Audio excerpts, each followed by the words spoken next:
to mitosis. All right, so this Friday, we still have our IRAT, TRAT on the cell cycle and cancer. So you make sure you're reviewing that material for that exercise. And again, you can use the remaining time in class on Friday as well to work on your process of science project. And then just reminders about homework. And again, you do have a KDA this weekend. So let me know if you have any questions about that as well. All right, so we'll just jump right in here. So this is looking at those checkpoints. So if you remember on Monday, we had the cell cycle up and there were several places along that cycle where we kind of had stopping points where we were able to kind of verify that, everything was good to go before the cell basically moves to mitosis.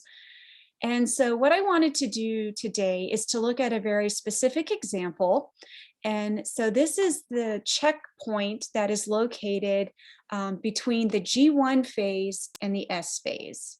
So if you remember, G1 is where the cell's basically growing, doing its everyday things. And then the S phase is basically where we synthesize or replicate the DNA. All right, so this is that checkpoint. And there are several key players that are involved in this checkpoint. So we have the cyclin-dependent kinase.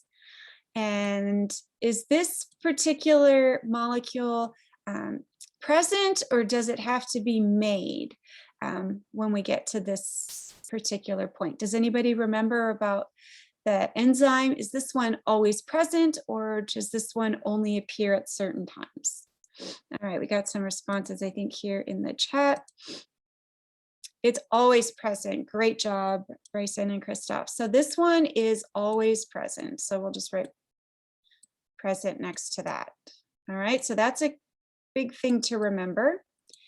And then we have a particular cyclin. So this is a protein, and this is the G1S cyclin. And so this one is only going to be made when it's needed, right? So this one is cyclical, as its name kind of suggests.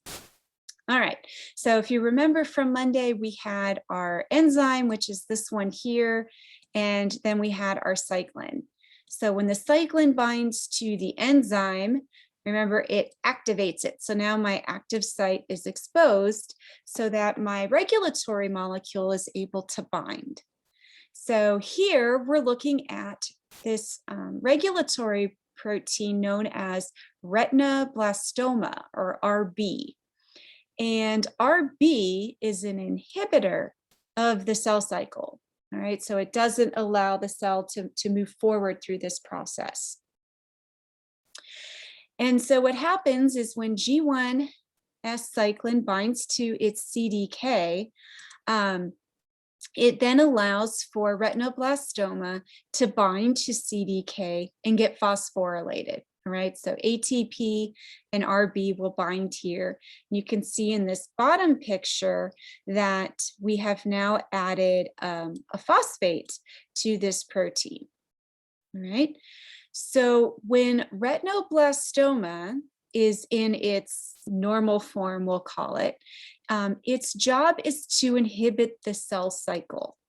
All right, once it's phosphorylated, now it is basically inactivated, right? So we've inactivated RB.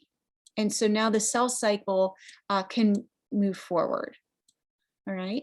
So if you think about it, G1S cyclin is going to be made once the cell, might receive a signal that says, hey, I want to divide. It's time for me to divide. And so it gets made, it binds to CDK, and now it's going to inhibit retinoblastoma so that the cell cycle can continue on. Right? Does that make sense to everybody? So normally retinoblastoma is present. It prevents the cell cycle from moving forward. But when we want the cell cycle to move forward, we just need to phosphorylate it. And now it's inactivated and the cell cycle can move forward. All right. So that's just one example of how this works. There are other examples in our textbook, and I'm also going to, the pre-recorded lecture that I'll do for you all has to deal with these pathways and how cancer fits in as well. All right, so what happens to cells that maybe aren't viable to keep, surviving? So there are two different ways a cell can die. The first type is known as necrosis. And this is what happens when you basically damage a cell. All right, so like when you injure yourself, if you cut yourself or, bruise yourself or something like that, the cell is physically damaged, or maybe in some cases it gets starved of nutrients. So maybe you have a blockage in a vessel that's not allowing the blood to get to that particular cell, and so that they may die. This is kind of a messy death for a cell, for them to do necrosis. So what happens is the cell actually gets larger, it swells, and it bursts. And so all of its contents kind of just go everywhere. And this leads to the inflammatory process then getting activated inside of the organism. And so this is, what happens when a cell dies. This is also what happens to our cells once the organism itself dies, right? And so you don't have the ability to feed your cells anymore. And so this is kind of, you can think of it, the decomposing of our cells. And this is kind of what's happening to them. All right, so this is the messy death, if you want to think of it that way. And it's caused by something kind of bad, like damage or starvation. There's another type of cell death that's really, really important that occurs, and that's known as apoptosis. And so this type of cell death is actually programmed genetically to occur in our cells. All right, so that already sounds pretty cool, right? So during development, you may be aware that like even humans start off with like webbed fingers and tails and webbed toes and some of these other little bits and pieces that hopefully aren't there when we're born. And so the way that the webbing between fingers or the tail basically go away is through this genetically programmed cell death. All right. And so those cells receive special signals that tell them, okay, that cell needs to die. And it's going to do it in a way that isn't going to trigger an inflammatory response by the organism or be messy as much. All right. It does this as we continue to age. It does this if we have broken DNA or damaged DNA in our cells. So as we're going through those checkpoints, like we just talked about, like G1 to S, if that checkpoint detected that the DNA had been damaged, it's going to send the cell through this process of apoptosis. All right. And during apoptosis, you can see over here that the cell starts to shrink rather than to swell. And we have this very technical term here, blebbing, which is where pieces of the cell kind of like pull off. And then just kind of, will get broken down by some enzymes and things that are present in the cell. So there are 4 possible ways or reasons why a cell might do this process, right? So if that cell is no longer functioning properly for whatever reason, it will trigger apoptosis. If those cells are no longer needed by the organism. So we talked about some extreme cases during development, but also as we age, and you might have heard the expression, if you don't use it, you'll lose it. That applies here. So like if we're, super sedentary and aren't moving, you might start to lose some muscle mass or some bone. And those cells are going to go away through apoptosis. Cells might have reached their maximum number of times that they can divide. So rather than going into that G0 phase that we mentioned on Monday, where they just kind of hang out, they might actually go through apoptosis and just go away. Or if a cell might be responding to an infection or something else, it may also go through apoptosis. And so again, I'm just showing you, this is an actual micrograph rather than a cartoon of some cells that are going through apoptosis. So this is a normal white blood cell, and then this is one that's going through that blooding process. All right. So again, most cells will do this if they are not functioning appropriately or have DNA damage. This is what they're supposed to do. We're going to talk about in a little bit. Cancer interferes with these pathways and these checkpoints. And so it's going to bypass a lot of times this step of apoptosis and allow the cells to continue to live with that damage. So that's why I wanted to bring up some cell death stuff right now to show you kind of what's supposed to happen. And then we can compare that to what is happening in cancer and why it's such a complicated thing to treat. All right, and then here's just another cartoon kind of showing us what's happening during apoptosis in an animal cell. So again, the cell may receive signals from somewhere outside the cell that may interact with a surface protein, or they may also get signals from internally. So this one's releasing something from the mitochondria, and it activates a particular enzyme known as caspase. And so it activates caspase. You can see now it looks like a little Pac-Man. And basically this caspase is going to start breaking down the proteins that are in our nucleus and other things that are in here, and that will lead to apoptosis. So it's a very regulated type of process so that it doesn't just happen without reason. All right.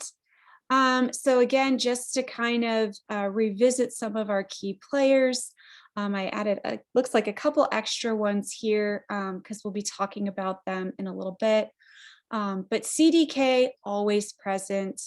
The G1 cyclin is always going to be our first cyclin produced.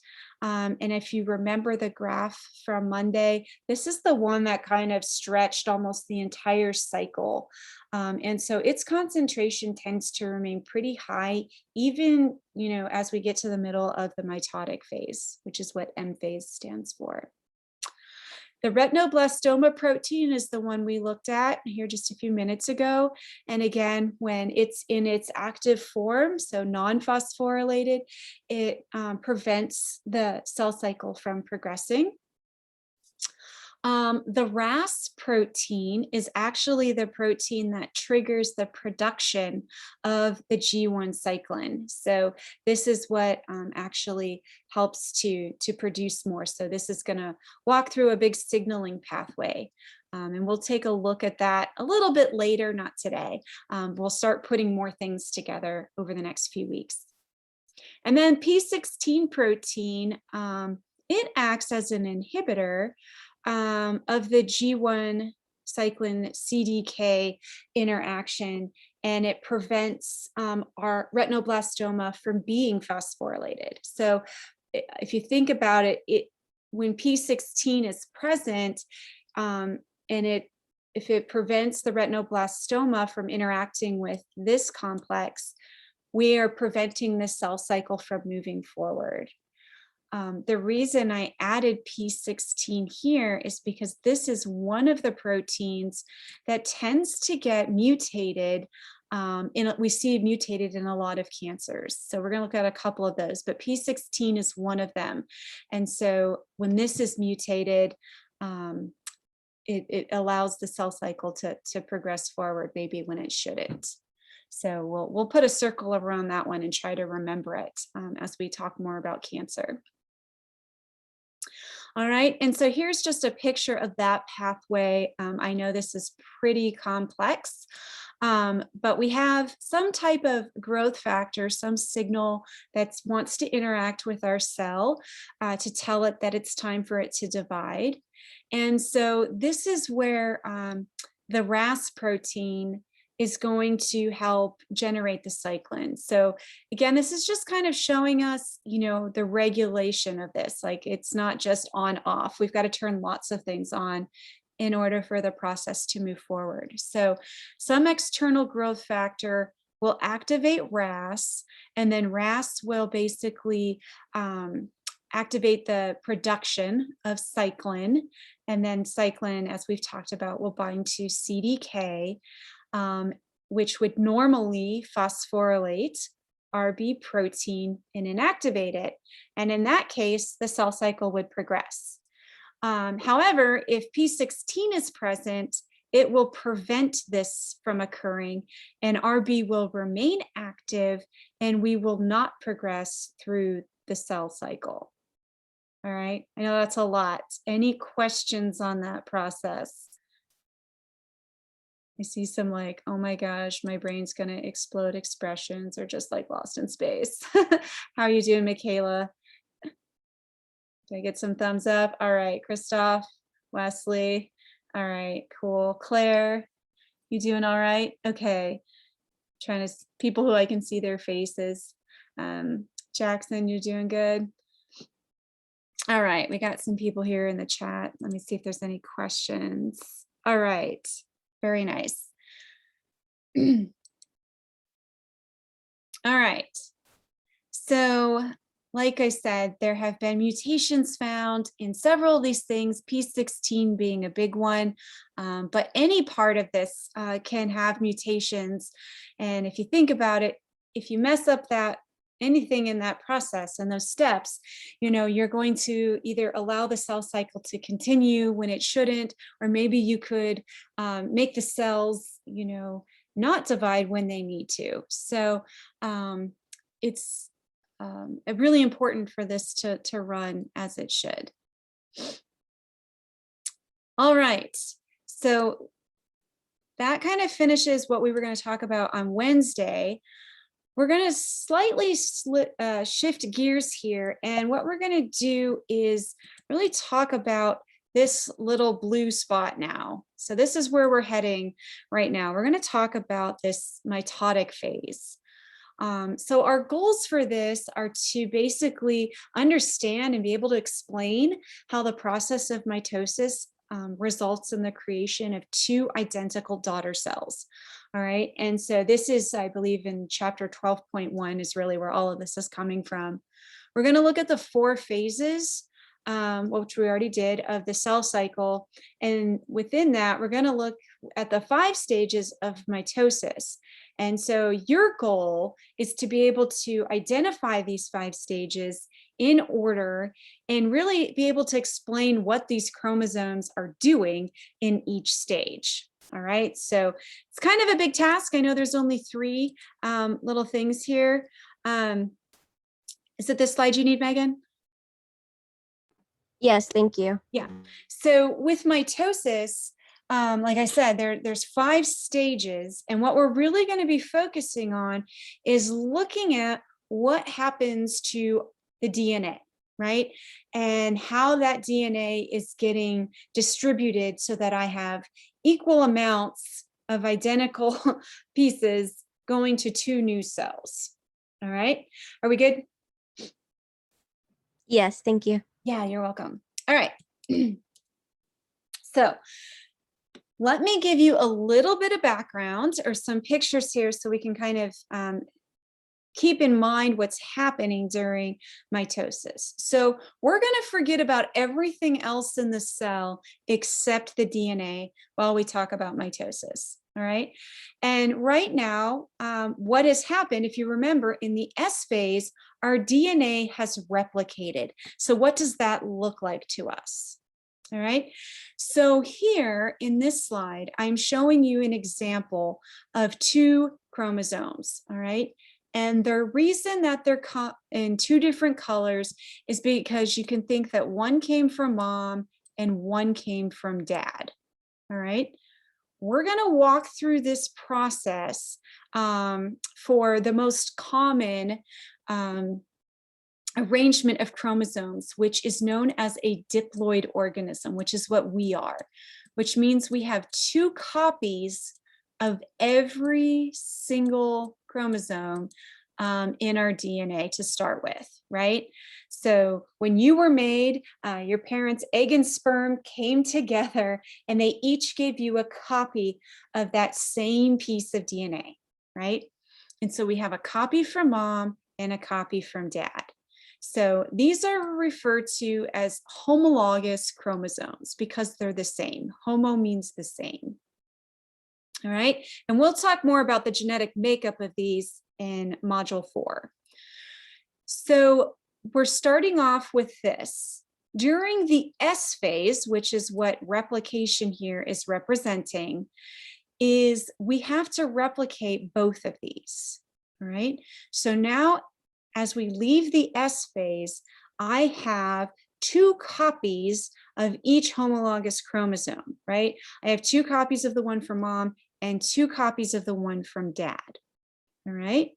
The reason for this is when I go through mitosis, I need 2 identical cells, which means they need to have a copy of the DNA from mom and dad as well in both of those cells. So I need to make sure that I have all of that made. All right. We're going to keep these held together by something known as a centromere. All right, so a centromere technically is a location on a chromosome where the replicated chromosomes are kind of attached. All right, so the centromere is the place where we're attaching our replicated chromosomes. All right, I'm going to give you guys an extra term here. So I underlined it here in red, sister chromatids. That is what this is actually referred to. So instead of calling them chromosomes now, they're referred to as sister chromatids, and they should be identical twins, right? So if DNA replication happened like it should have, then both of these chromosomes here should be identical. And so some biologists, I should look up who did it, name them sister chromatids. They're like twin sisters. All right. So we have twin sisters, sister chromatids, being held together by a centromere. And as we walk through the stages of mitosis, we're going to be able to separate these and make sure that they go to the right places. All right. So again, our goal is to create these 2 genetically identical cells. And when we're talking about being identical, I'm really referring to that genetic makeup. All right. I mentioned this term just a second ago. Here we're dealing with the term ploidy. Let me back up a second. Is referring to the number of chromosomes that are found in a normal cell inside a particular organism. And like I said, diploid tends to be a very common number. Now, if you look at some plants and maybe some bacteria, you might have some organisms that have 3 or 4 copies. But for the purpose of this course and for what we're going to talk about right now, we're just going to deal with 2 copies. So these are referred to as diploid, di meaning 2. So we have 2N chromosomes. All right, so I'm going to just show that that's where that comes from. All right, so if I'm starting off with a 2N parent cell, I need to end up with 2 cells that are also 2N at the end. All right, so this is our goal. This is what we're trying to accomplish through these next 5 stages. All right. So let's start off with a cell being in interphase. So if you remember, interphase includes G1, S, and G2, right? So it's the biggest part of our circle that we were looking at, right, in the cell cycle. All of that, again, is considered to be part of interphase. Our DNA at this point is still pretty much in that chromatin form where it kind of looks like a bunch of spaghetti, all right? Within interphase, right, we know that during the S phase, so let's put that back here, that during the S phase, I'm replicating all of that DNA. But again, under the microscope, this looks the same, right? So I wouldn't be able to tell if this was a G1, an S, or a G2 cell, right? Those interphases all going to look pretty much the same. All right. So what we're going to focus on, you can see in this diagram, we've really simplified the cell to just show the parts that are going to be important. So we've got the nucleus. The DNA is in here, but it's really grainy. All right. And then you have this nucleolus, which is a collection of RNA and proteins, really. All right. So that part should be pretty familiar, or at least somewhat familiar to most of you. The other thing that we want to point out are these little rigatoni noodles. All right. So these things always get represented like that. They always look like little rigatoni noodles. These are called the centrosomes. And what we're going to see, these get replicated during the S phase as well, so that I end up with two pairs. All right. Their job is going to be to produce some fibers that are going to help us move around our chromosomes. All right. So we're going to keep an eye on our DNA. We're going to keep an eye on these centrosomes as we move forward. All right. Everybody hanging with me so far? Sure, I can see some faces here. All right, I see some. Good. All right, so let's move in to the first phase of mitosis. All right, prophase is the first step of that process, and it tends to be the longest phase. And you might find in the textbook, I forget if our book does like a pre-prophase or a prophase, metaphase. It often gets divided into two separate pieces because so much is happening during prophase. So if we look at our cells up here in this picture again, we can see once we've hit prophase, a very noticeable change. All right, so even if you look at this micrograph, our DNA has changed the way it appears, right? So we're going from spaghetti now to actual chromosomes. All right, so we can now actually see these sister chromatids under the microscope, which is way cool, right? So this is happening, this change is happening during prophase. The other thing that we start to see is that those centrioles are starting to move to opposite sides of the cell, right? So back here in interphase, they were just sitting up here together. Now we see they're starting to move to opposite sides of the cell. And they're starting to produce what are known as spindle fibers. All right. And so we see those coming out. All right. Over here in this box, I have another vocabulary term for you.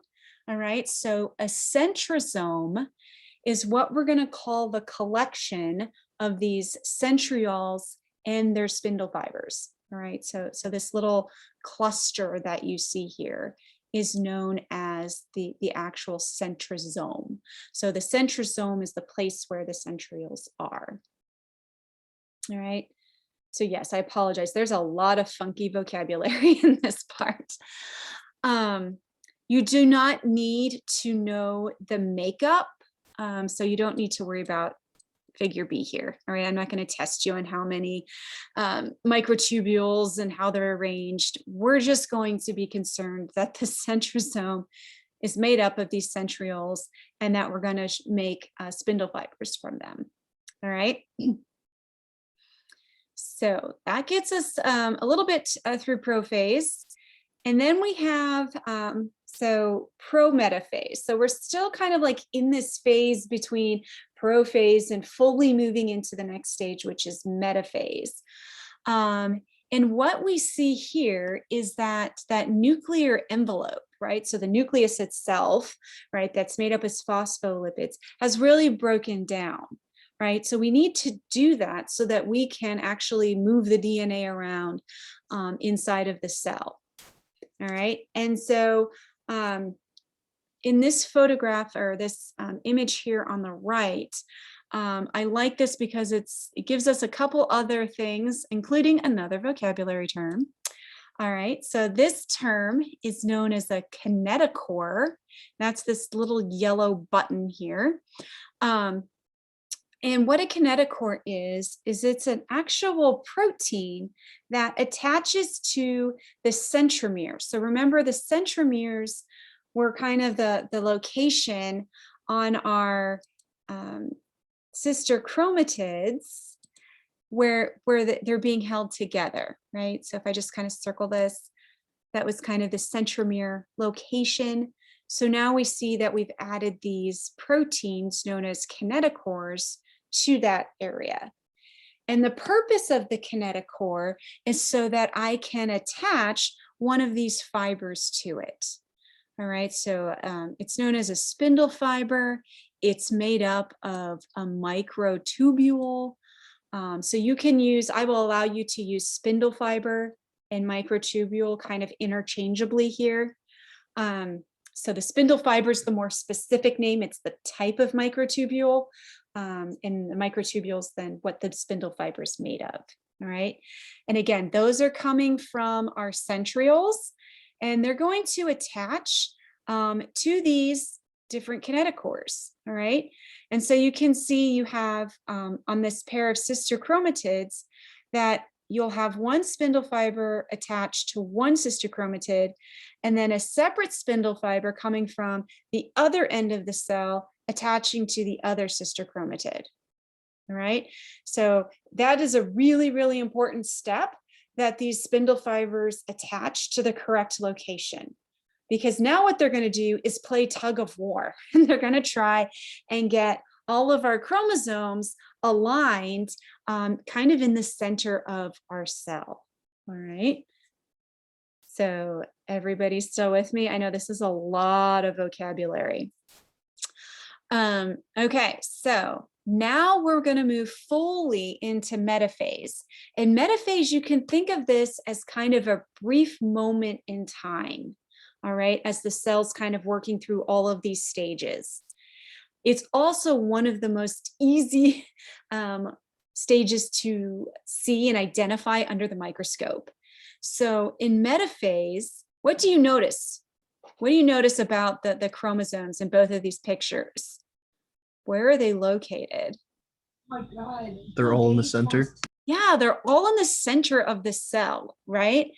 And so metaphase forms this thing known as a metaphase plate, which basically is the alignment of all of the chromosomes that belong to, this particular cell, all lined up very nicely in the center.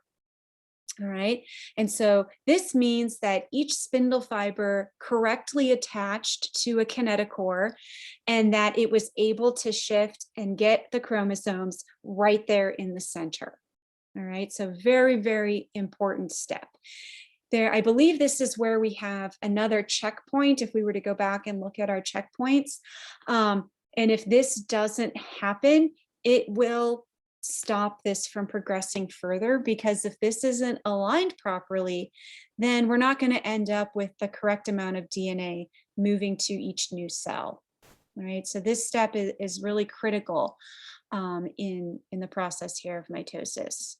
All right, so again, it's a very easy step to identify. So if you think metaphase, middle, put the ends together, that's where all of our chromosomes are. After they're aligned, then they're going to move into anaphase. And I always think anaphase action, because now we're actually going to separate those sister chromatids from each other. All right, so here's that term again, sister chromatid.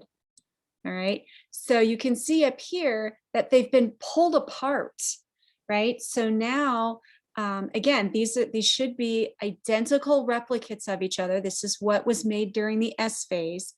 And now I'm pulling them apart so that one copy is heading to this side of the cell and the other copy is going to head to this side. All right. And this picture doesn't show you the homologous pairs, so that there were red and blue ones like we saw in that first picture, but there would be a mixture of red and blue chromosomes here, if anyone was wondering. Okay, we would have exactly half of the DNA going to one side and half of it going to the other side. All right, so in anaphase, we are pulling those sister chromatids apart, we're going to see the spindle fibers shorten as they move those sister chromatids to their respective poles of the cell. All right. And now we move kind of into this last phase known as telophase. Telo meaning end. All right, so that if you can remember what that means, it will help you keep these in order, right? So telo means end. Okay, I know that one's the last stage of mitosis. And really, it's the reverse of what happened during prophase. So we're kind of trying now to reconstruct our nucleus. And so you can see here that, you have the nucleus, that envelope reforming. You see the spindle fibers going away. We now only have 2 centrioles per side of the cell. So that's the right amount for an individual cell that won't be going through mitosis right away. And we also start to see that the cell is starting to pinch off, right? It kind of looks like a number 8, if you kind of look at it. And that process is known as cytokinesis. So really like the movement of the cytoplasm. And so what this is getting prepared to do is to actually pinch off and create 2 new cells. And once it finishes doing that, we're now back in G1 of interphase. All right, and so hopefully we have the same number of chromosomes in each of these cells, right? And if we accomplish that, we did a great job. We now have 2 identical cells and everyone is happy. And if we look just a little bit here at cytokinesis, this process happens at the same time that telophase is really going on. So it's not like telophase finishes and then cytokinesis begins. There's kind of an overlap where they're both occurring at the same time. In animal cells, cytokinesis basically forms this thing known as a contractile ring. And so it's using different proteins and things to kind of guide where this occurs. And it will actually form the phospholipid membrane there and creates these 2 new identical cells. Plants are a little bit different, right? Because they've got a cell wall that they have to contend with. And so they're actually going to have to build that cell wall as part of their cytokinesis process, so that we have not just a phospholipid membrane, but also the cell wall surrounding both of the cells. So it's a slightly different process, but the end result is essentially the same. All right, so here's probably going to be your favorite next 2 slides for this particular topic. I've put together all of the lovely vocabulary terms that I gave you throughout this presentation into some tables and described what they are. You may want to go back and add some pictures. So print out these 2 slides and maybe draw what this looks like, so you have a visual representation to go with the term as well as the definition. I find oftentimes if we can not just have a verbal thing to describe it, but also a picture, it helps us kind of retain some of this, of these terms a lot better. So feel free to draw pictures, and you don't have to be an artist to make them meaningful. All right, so just something that's going to help you remember the specific character of that particular thing. The microtubule organizing center, I didn't really talk about this in today's lecture, but I just wanted to outline this in case you came across it during your reading. So this is the structure that's actually helping to organize all of our spindle fibers. And so it's just an extra layer of detail. All right, but hopefully that will help you all kind of keep all of those terms straight that we were kind of going through today's class. And then I have a video here that basically just walks you through the phases of mitosis. So again, I do encourage you, this PowerPoint is now posted on our As You Learn site. So if you want, you can just open up the PowerPoint and go to this slide, and you should be able to watch the video. It might help, I think, again, just to see the process in motion. And so again, Friday, we're going to have our IRAT, TRAT on the cell cycle. Not so much, I guess, don't worry about the cancer. I should really write cell cycle, DNA, no, not DNA, cell cycle and mitosis is what this is. So really what we've been talking about this week. All right. So thank you all for your attention today and for your participation. If you have any questions about this material, again, don't hesitate to reach out. If you have an issue with us doing a lecture on Monday and working on your process of science next Wednesday, email me and I can work with you. I don't know, some people have different schedules or whatever, but I think it'll be helpful for you all to be able to have some of that time to work together. So that's all I have. If you have questions about lecture or lab, I will hang around and assist you with that. If not, have a wonderful day and I will see you all on Friday. Thank you. Thank you. Thank you.